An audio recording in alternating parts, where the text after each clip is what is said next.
Welcome to Guide Guru. We hope this video helps. You start by confirming the car supports OBD-Roman 2 and grabbing a basic scanner. Once done, crouch under the dash, find the 16-pin OBD port, and plug the tool in.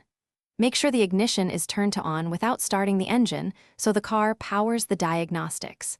You'll select the vehicle protocol if prompted, then choose Read Codes. That first read returns stored and pending DTC numbers you'll act on next.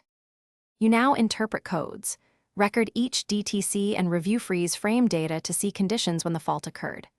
Once you know the code family, look up the definition on the scanner or a trusted manual to understand the affected system. Then monitor live data like RPM, fuel trims, MAF, and oxygen sensor readings to narrow causes. Inconsistencies point to sensors or wiring. If a code indicates misfire, inspect spark, fuel, and compression next for the why behind the code. You finish by performing the repair suggested by your diagnosis, then reconnect the scanner and clear codes to reset the system. Make sure to drive the vehicle through typical conditions to allow monitors to run, then rescan to confirm the code is gone and no pending faults returned. If the code persists, don't repeat parts. Recheck wiring, grounds, and connectors.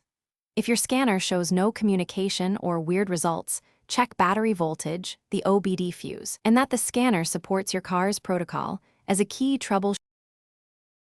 Thanks for watching. Consider subscribing if we helped you today.